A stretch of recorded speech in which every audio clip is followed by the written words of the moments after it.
Matamgi Manipuri Wari channel asibu tabiriba khwai pumnamakpu taramnokchari ngasi muglawbirasi video call da rong tabi nifu taruk suba tangka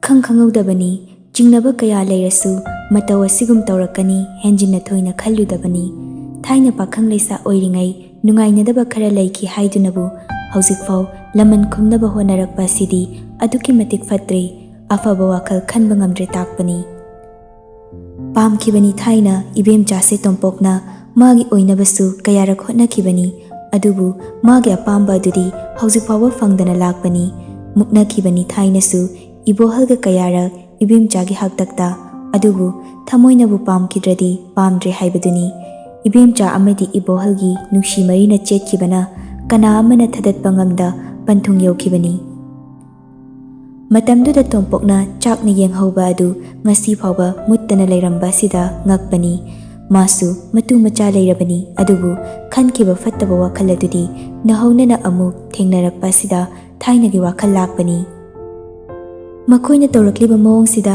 ibem chadi pakhatpana loirabani ibohalsu pakhatpanu haibagumna ibem chagi nakta leiri garidagi kumlaktri Fattaba kangbu adisu prap changsilaktuna garigi thongdu nakal hangduna animak paiduna chingthokpani Tompoki usitaba matawsida ibohal sauna hairei Tompo nangna khalise kaino nangna pamise kaino Tompo karimdana noklaga aina pamisidi nangse hatokpani Tompoki usitaba matawduda ibohal sauna Tompo How? Tompok amukasu karimnana kumlakpani Nakok tuda khaliba phattaba wakhaldo thado hojik pungse thenglabani ekhogi lambi thado Aduk sauna ibohal na haribado tompokti thawoirude adugi mahut matawdon sindina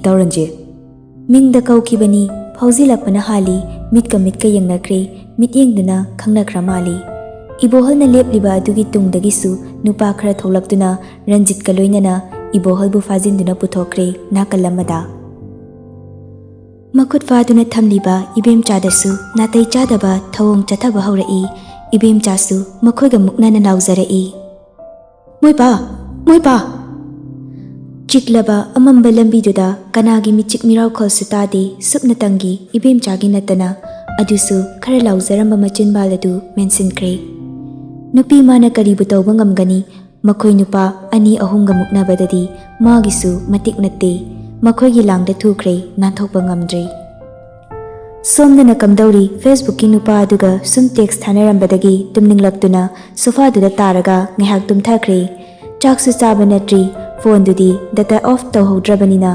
online leina tumthakrabani magi hodong amubi dubu konduna Somda sunganba mayambabu laururaga halaklami masu chak chadana adum tumthanaba tawi adubu pakhe kawba ngamdi magi thamoigi mabemani khanjarambi mahakbu amuk sukhallogi hotnai selina hongkriba mawngsina amuk asawba oduna wakhal kawnaba honajai thingjinkre pirang masu magi damak sinthaba haunadi khanduna Phone du narum mayada leibana message lakpagi kinglakliba makholduda tumtharamba mit adu makeup tholakpada mana tumlamlibasi magi phamung nate khanglakpada gyan khanglaklai mamit khangsingsing fuk hogatuna phone paiduna pung yenglui baroga minute nifu manga chatlamle leiramliba message sing adudi thoina khalludre yengludre Hauzik phaba mama mapa ani halaktri khanglabada pakhatpa kiba faurai mayum manung akoibadu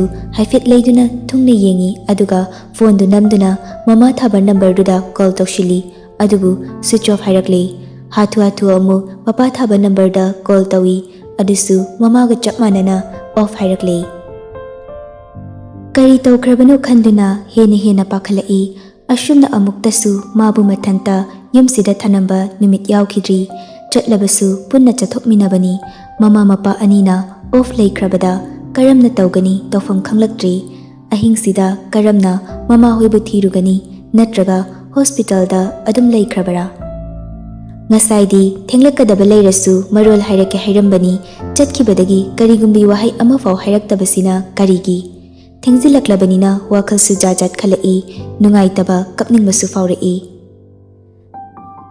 ꯀꯗꯣꯝꯗꯒꯤ ꯐꯩꯖꯤꯜꯂꯛꯄ ꯋꯥꯈꯜꯅꯅꯣ ꯈꯪꯍꯧꯗꯅ ꯐꯨꯛ ꯍꯦꯛ ꯐꯥꯎꯖꯤꯜꯂꯛꯄꯒꯨꯝ ꯉꯥꯟꯕꯕꯨ ꯑꯃꯨꯛ ꯈꯪꯅꯤꯡ ꯅꯤꯡꯁꯤꯡꯂꯛꯏ꯫ ꯑꯁꯨꯝꯅ ꯅꯨꯡꯉꯥꯏꯇꯕ ꯃꯇꯥꯡꯁꯤꯗ ꯃꯥꯒ ꯅꯨꯡꯁꯤꯅꯖꯔꯝꯂꯕꯗꯤ ꯃꯃꯥꯍꯣꯏ ꯍꯜꯂꯛꯇ꯭ꯔꯤ ꯍꯥꯏꯕꯗ ꯃꯥꯅ ꯊꯦꯝꯕꯤꯔꯛꯀꯅꯤ, ꯐꯥꯎꯔꯤꯕ ꯑꯀꯤꯕ ꯄꯨꯝꯕ ꯀꯣꯛꯍꯟꯕꯤꯒꯅꯤ ꯈꯟꯖꯔꯛꯏ꯫ ꯈꯜꯂꯒ ꯃꯇꯣꯝꯗ ꯑꯃꯨꯛ ꯆꯥꯛꯆꯕꯅꯤ ꯑꯣꯐ ꯂꯩꯔꯦ ꯈꯪꯂꯕ ꯅꯝꯕꯔꯗꯨ ꯁꯤꯟꯗꯨꯅ ꯃꯃꯥꯗ ꯑꯃꯨꯛ ꯃꯄꯥꯗ ꯑꯃꯨꯛ ꯍꯟꯖꯤꯟ ꯍꯟꯖꯤꯟ ꯇꯧꯕꯅꯤ꯫ ꯆꯠꯇ꯭ꯔꯤ, ꯑꯣꯐ ꯑꯗꯨꯃꯛ ꯂꯩꯔꯤ꯫ ꯋꯥꯈꯜꯁꯨ ꯏꯪꯊꯒꯦ ꯉꯝꯂꯛꯇ꯭ꯔꯤ꯫ ꯁꯣꯐꯥꯗꯨꯗ ꯀꯨꯟꯗꯨꯅ ꯅꯤꯡꯉꯥꯏꯗꯅ ꯇꯨꯝꯂꯤꯕ ꯍꯧꯗꯣꯡꯗꯨꯗ ꯌꯦꯡꯂꯒ ꯀꯞꯂꯤ ꯀꯞꯂꯤ ꯇꯧꯅ ꯃꯨꯔꯨꯝ ꯃꯨꯔꯨꯝ ꯁꯣꯜꯂꯛꯏ꯫ ꯅꯪꯗꯤ ꯀꯩꯁꯨ ꯈꯪꯕ ꯅꯠꯇꯦꯕ, ꯅꯤꯡꯉꯥꯏꯗꯅ ꯇꯨꯝꯂꯤꯅꯦꯕꯀꯣ꯫ ꯃꯃꯥ, ꯄꯄꯥ, ꯀꯩꯗꯧꯔꯒꯦ? ꯅꯣꯏꯕꯨ ꯍꯧꯖꯤꯛ ꯐꯥꯎꯕ ꯍꯜꯂꯛꯇ꯭ꯔꯤꯁꯤꯕꯣ? ꯏꯊꯟꯇ ꯂꯩꯕꯁꯦ ꯀꯤꯔꯦ, ꯍꯜꯂꯣꯑꯕ꯫ ꯊꯦꯡꯉꯁꯨ ꯃꯔꯣꯜ ꯍꯥꯏꯔꯛꯀꯦ ꯍꯥꯏꯔꯒ ꯀꯩꯝꯇꯁꯨ ꯍꯥꯏꯔꯛꯇꯦ꯫ ꯑꯩꯒꯤꯁꯨ ꯈꯟꯕꯤꯗꯦ ꯅꯣꯏ ꯑꯅꯤ꯫ ꯍꯟꯗ ꯍꯜꯂꯣ ꯅꯣꯏ ꯑꯅꯤ, ꯑꯩꯅ ꯀꯩꯗꯧꯒꯦ ꯌꯦꯡꯉꯨ ꯅꯣꯏ꯫ ꯅꯣꯏꯅ ꯍꯜꯂꯛꯑꯒ ꯀꯧꯕꯒꯅꯦ ꯑꯝꯇ ꯈꯨꯝꯃꯣꯏꯑꯕ, ꯈꯪꯅꯤꯕ꯫ ꯃꯆꯤꯟꯗ ꯁꯣꯟꯅ ꯁꯣꯟꯅ ꯃꯄꯨꯛꯅꯤꯡ ꯅꯨꯡꯁꯤꯅ ꯑꯃꯨꯛ ꯀꯞꯊꯣꯔꯛꯏ꯫ ꯃꯃꯥ, ꯀꯩꯒꯤꯅꯣ ꯅꯣꯏꯅ ꯍꯧꯖꯤꯛ ꯐꯥꯎꯕ ꯍꯜꯂꯛꯇ꯭ꯔꯤꯁꯤꯕꯣ? ꯑꯩ ꯏꯊꯟꯇ ꯂꯩꯍꯧꯏ ꯈꯪꯅ ꯈꯪꯅ ꯍꯧꯖꯤꯛꯐꯥꯎ ꯍꯜꯂꯛꯇꯦꯕ ꯅꯣꯏ꯫ ꯑꯩꯉꯣꯟꯗꯒꯤ ꯅꯣꯏꯒꯤ ꯅꯃꯥꯟꯅꯕꯁꯤꯡꯗꯨꯅ ꯍꯦꯜꯂꯕ ꯅꯠꯇ꯭ꯔꯣꯕ? ꯍꯥꯏꯅ ꯍꯥꯏꯅ ꯁꯣꯐꯥꯗꯨꯗ ꯆꯪꯁꯤꯟꯗꯨꯅ ꯐꯝꯃꯤ, ꯑꯗꯨꯒ ꯀꯞꯅ ꯀꯞꯅ ꯃꯀꯣꯛ ꯑꯗꯨ ꯉꯥꯊꯩ꯫ ꯀꯅꯥꯗ ꯍꯪꯒꯅꯤ ꯉꯥꯏꯍꯥꯛ ꯈꯜꯂꯤ, ꯈꯟꯕꯗ ꯊꯣꯛꯇ꯭ꯔꯤ, ꯍꯪꯐꯝ ꯂꯩꯇ꯭ꯔꯤ, ꯀꯅꯥꯗꯕꯨ ꯍꯪꯂꯨꯅꯤ, ꯀꯅꯥꯗꯕꯨ ꯍꯥꯏꯔꯨꯅꯤ? ꯃꯄꯤꯗꯨ ꯁꯠ ꯁꯠ ꯇꯩꯊꯣꯛꯇꯨꯅ ꯀꯤꯕ ꯐꯅꯕꯅꯤ ꯍꯥꯏꯗꯨꯅ ꯐꯦꯁꯕꯨꯛꯇ ꯑꯃꯨꯛ ꯆꯪꯉꯤ꯫ ꯉꯁꯥꯏ ꯊꯥꯅꯔꯝꯕ ꯁꯛꯈꯪꯗꯕ ꯑꯗꯨꯒꯤ ꯃꯦꯁꯦꯖ ꯈꯔ ꯂꯩꯔꯝꯃꯤ꯫ ꯃꯥꯁꯨ ꯍꯧꯖꯤꯛ ꯐꯥꯎꯕ ꯇꯨꯝꯗ꯭ꯔꯤ ꯃꯥꯜꯂꯦ, ꯑꯦꯛꯇꯤꯚ ꯑꯣꯏꯗꯨꯅ ꯂꯩꯔꯝꯃꯤ꯫ ꯃꯦꯁꯦꯖꯁꯤꯡ ꯑꯗꯨ ꯍꯟꯅ ꯃꯊꯪ ꯃꯊꯪ ꯄꯥꯔꯛꯏ꯫ ꯀꯩꯝꯇꯒ ꯍꯥꯏꯔꯝꯗꯤ, ꯃꯦꯁꯦꯖ ꯍꯜꯂꯛꯈꯤꯗ꯭ꯔꯤ꯫ ꯑꯦꯛꯁꯇ ꯉꯥꯎꯕꯤ꯫ ꯍꯩꯃꯥ, ꯑꯦꯛꯁ ꯄꯜꯂꯁꯨ ꯍꯜꯂꯛꯇ꯭ꯔꯤ꯫ ꯑꯉꯥꯡ ꯅꯪ ꯅꯁꯛ ꯅꯃꯤꯡ ꯅꯌꯨꯝ ꯈꯪꯂꯝꯃꯗꯤ ꯂꯥꯛꯑꯒ ꯐꯨꯗꯧꯅꯤꯍꯦ꯫ ꯃꯦꯁꯦꯖꯇꯣ ꯄꯥꯔꯤꯉꯩ ꯈꯨꯗꯛꯇ ꯑꯃꯃꯨꯛ ꯊꯥꯖꯤꯜꯂꯛꯏ꯫ ꯇꯨꯝꯗ꯭ꯔꯤꯕ ꯍꯧꯖꯤꯛꯐꯥꯎꯗ, ꯑꯗꯨꯒ ꯃꯦꯁꯦꯖꯀ ꯍꯜꯂꯛꯇꯕ, ꯀꯩ ꯅꯨꯡꯉꯥꯏꯇꯕ ꯂꯩꯒꯦ? ꯁꯤꯜꯚꯤꯌꯥ ꯁꯣꯛꯈꯤꯕꯗꯨ ꯐꯅꯕꯅꯤ ꯍꯥꯏꯗꯨꯅ ꯉꯥꯏꯍꯥꯛꯇꯤ ꯇꯜꯂꯁꯨ ꯇꯟꯅ ꯋꯥꯔꯤ ꯁꯥꯖꯤꯜꯂꯒꯦ ꯈꯟꯗꯨꯅ ꯔꯤꯄ꯭ꯂꯥꯏ ꯄꯤꯈ꯭ꯔꯦ꯫ ꯇꯨꯝꯊꯔꯨꯔꯦ ꯑꯩꯗꯤ, ꯃꯤꯀꯞ ꯊꯣꯛꯂꯛꯏꯅꯦ꯫ ꯑꯣ, ꯑꯩꯗꯤ ꯁꯥꯎꯈ꯭ꯔꯕ꯭ꯔꯥ ꯈꯜꯂꯨꯔꯦ꯫ ꯀꯩꯒꯤ ꯁꯥꯎꯗꯣꯏꯕ ꯑꯩꯗꯤ? ꯅꯝꯕꯔ ꯅꯤꯔꯨꯕꯒꯤ꯫ ꯏꯁ, ꯀꯥꯟꯅꯗꯦꯁꯦ, ꯑꯩꯁꯨ ꯇꯨꯝꯕ ꯌꯥꯗ꯭ꯔꯦ, ꯃꯦꯠꯁ ꯁꯣꯠꯄꯤ, ꯉꯥꯏꯍꯥꯛꯇꯪ ꯁꯥꯟꯅꯁꯤ ꯏꯕꯥꯅꯤ꯫ ꯀꯃꯥꯏꯅ?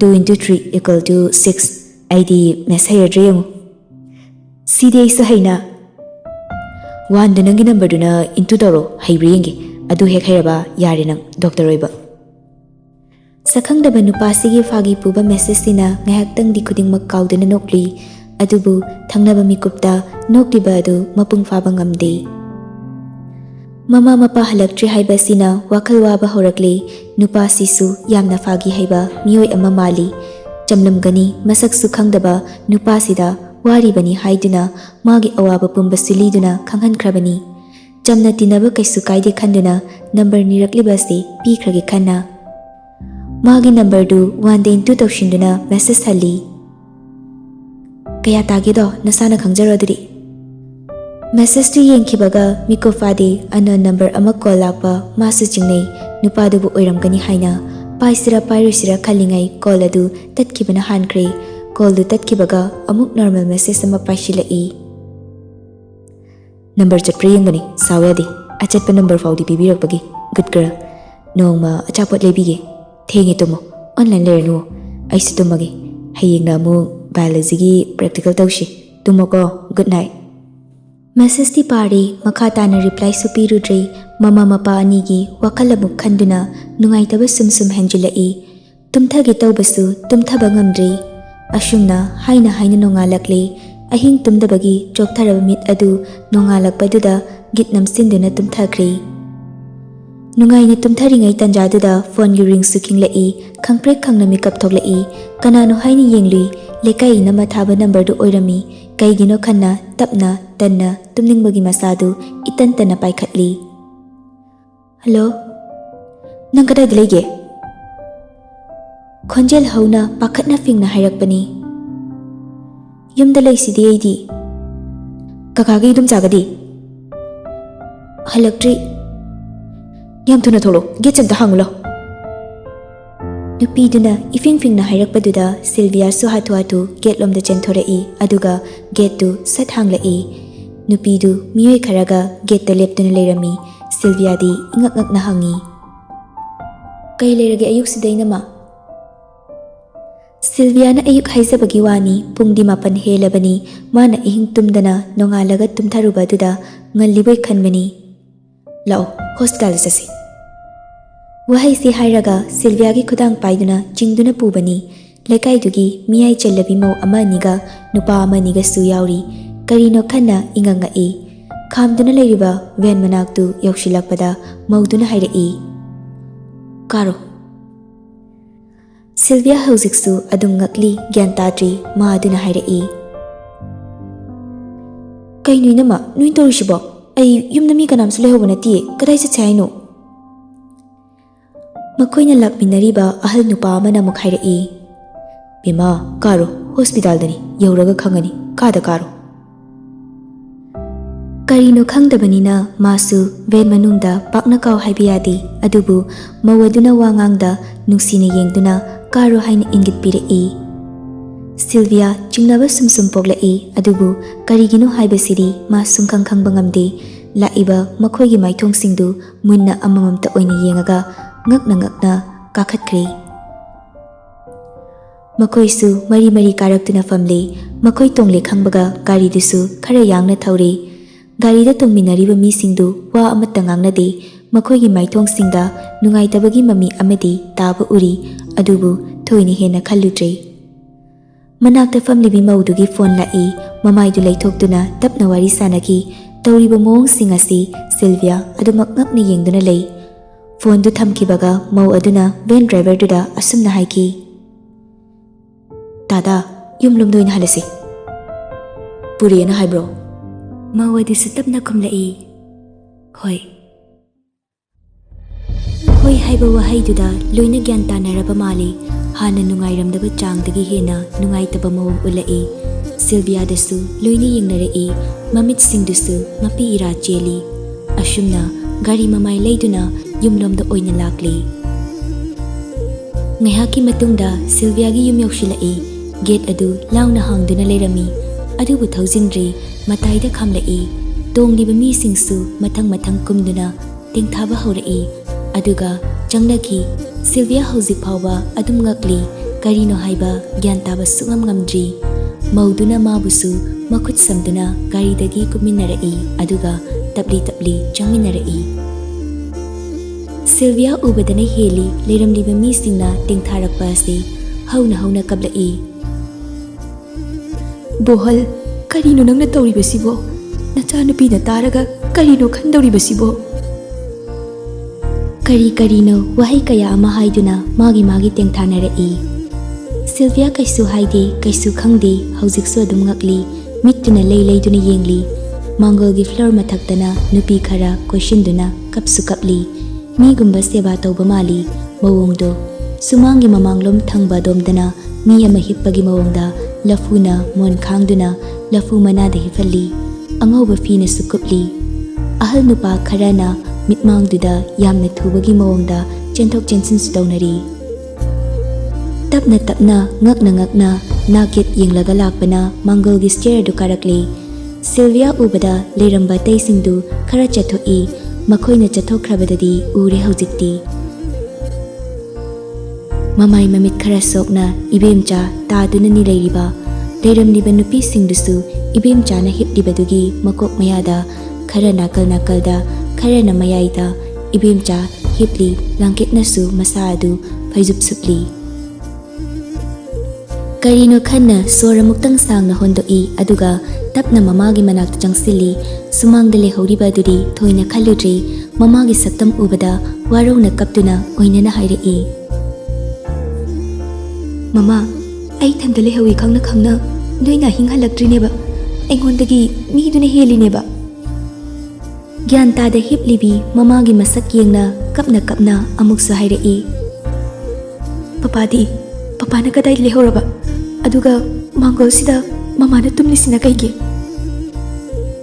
Leiriba misingsu susut kappa lepte Sylviana mamada iliba blanketo haidurai aduga mama bu kaurai.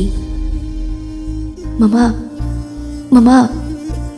Tumliboy ningduna hanjin hanjin kaubani mamabu asopa maidu haifit ubada makut machaduna nanduna amuksu mamabu nushina kauri. Mama, sibu kamaina soklino. Papa di kadai. Ay ngarangdagi chaka charaktrini. Noy na ihundo minatro. Ay hingsu tumde adum kapini.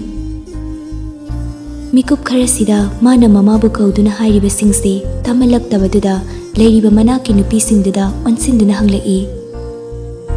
Mama si kanaga laino aduga sida tumisna kaygino. Papa ka punna laktabro.